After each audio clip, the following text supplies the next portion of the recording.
Hay un dicho muy popular que también es un principio bíblico, que acciones malas tienen consecuencias malas. Lo que uno siembra, eso cosecha. Y ayer, sobre todo, y hoy, en la primera lectura del Génesis, hemos visto la destrucción de Sodoma y Gomorra. Sodoma y Gomorra fueron destruidos porque Dios los destruyó, porque Dios es malo, porque Dios es vengativo. Si Dios fuera vengativo, a mí me hubiera destruido hace muchísimo tiempo. Dios siempre da oportunidades. ¿Para qué? Para enderezar lo que está torcido, para rectificar lo que está desviado, para aclarar lo que está tenebroso por las tinieblas que pueden existir en la vida de nosotros. A mí siempre me ha conmovido la lectura que yo le llamo del regateo. En el modo de hablar que la Biblia tiene, pues Sodoma y Gomorra iban a ser destruidos por sus pecados. Y entonces empieza aquel diálogo confianzudo, aquel diálogo compasivo de Abraham con Yahvé, con el Señor. Mira, Señor, Sodoma y Gomorra serán destruidos. Pero si ahí en Sodoma y Gomorra hay 40 justos, ¿verdad que no lo vas a destruir?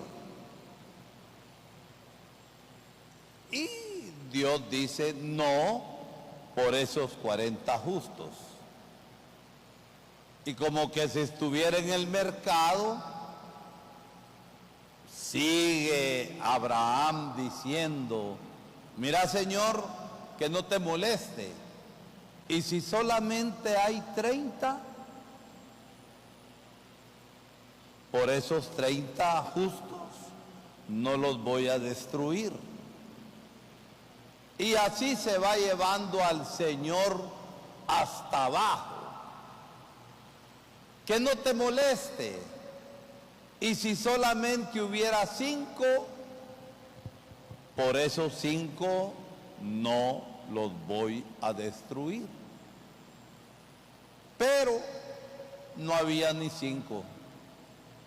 Y entonces Sodoma y Gomorra fue destruido por las malas acciones de sus habitantes, por lo que fueron sembrando, porque acciones malas traen consecuencias malas, como cuando ustedes tienen un hijo o alguna familia y el hijo es chupador y se droga y tanta cosa que hace y maneja moto y es bien imprudente, y se ha salvado varias veces en unos cuantos accidentes. Pero llega el día en que tiene un accidente mortal. ¿Por qué a mí, si mi hijo era tan bueno? Acciones malas tienen necesariamente consecuencias malas. Y no podemos nosotros andar culpando a Dios de las cosas que pasan en la vida. Es que sin la voluntad de Dios no se mueve ni siquiera la hoja de un árbol. Mentira. Eso es falso. La naturaleza tiene sus propias leyes. Cuando hay grandes inundaciones, ¿quiénes son los que más sufren? Los pobres. ¿Por qué? Porque los pobres están marginados, viven en barrancos y entonces sus casas se caen. ¿Será porque Dios lo quiso? No, por la injusticia y la corrupción que hay en nuestros países. No andemos echando culpas a Dios de las cuales Dios no tiene culpa, porque Dios quiere el bien. Pero ahí, ¿qué es lo que hay que enderezar? Hay que enderezar la injusticia. Hay que enderezar la desigualdad. Hay que enderezar la corrupción, y que la gran mayoría de personas tengan oportunidades para vivir más dignamente.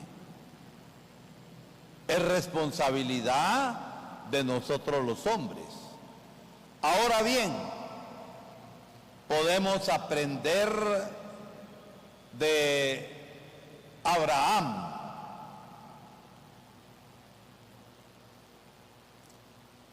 Cuando le pasa algo malo a una persona que ha sido conocida por su maldad, en el fondo del corazón algunas veces hasta nos alegramos. Es que bien merecido se lo tenía. Y la misericordia y la oración de intercesión que nosotros hemos de hacer por las otras personas, aunque estén caminando mal a donde está.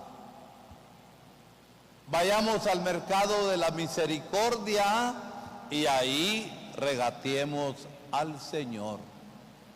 ¿Cuántas veces nosotros oramos por aquellas personas que consideramos pecadoras? Y yo, como tengo champú de santidad, yo no soy pecador como es aquel. Miren, la oración de intercesión es necesaria en la vida de nosotros. Y el Evangelio tan hermoso que encontramos hoy, se desata una tempestad en el mar y Jesús iba durmiendo. Los apóstoles sintieron miedo y despiertan al Señor, hombres de poca fe. Se levanta: cálmate, mar. La iglesia ha pasado en más de 2000 años por grandes tempestades, por grandes persecuciones, y tanta gente ha derramado como mártires la vida por Cristo en medio de las tempestades de la persecución. Aún hoy, miren, para poner en contra del Papa Francisco al actual Papa León, con inteligencia artificial, hacen YouTube que desinforman y dicen cosas que no son. Y nosotros nos escandalizamos y somos incapaces de ver las mentiras que hay en tanta desinformación que tiene carácter religioso. Y es que hasta la vocecita que se oye en esos YouTube, se ve que la cosa está chueca. Si a mí me agarran y estoy predicando, agarran mi cara y graban mi voz, me pueden hacer decir cosas que yo nunca he dicho. Y las pueden hacer decir con el mismo acento y con el mismo timbre de voz que yo tengo. Y yo no he dicho semejante cosa. Y así se hace tanto daño. Y así se sigue persiguiendo a la iglesia. Y nosotros los cristianos hemos de estar atentos para saber discernir y ver lo que viene de Dios. Por otro lado, termino con esto. Ustedes han tenido tempestades en su vida. Ustedes tienen tempestades en su vida.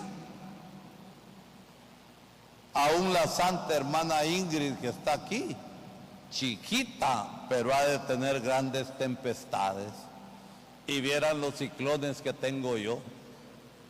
Es decir, pasamos por dificultades, pasamos por problemas. Pero cuando tenemos la conciencia de que el Señor va con nosotros y tenemos la fe confiada y tenemos la esperanza puesta en Él, esa esperanza que no defrauda, pasamos las tempestades y la paz vuelve a nosotros.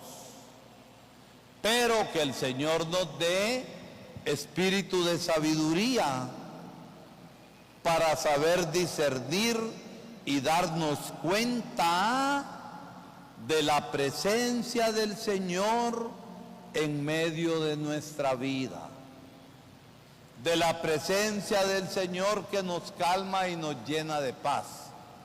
Pero el Señor no es un analgésico. Y cuánta gente nerviosa y cuánta gente que toda así, que hace más grandes sus problemas, creen que Jesús es un analgésico y buscan a Jesús como que si fuera una pastilla para calmar. No. Es el seguimiento en la fe. Es la sabiduría de saber ver claro en medio de la tormenta.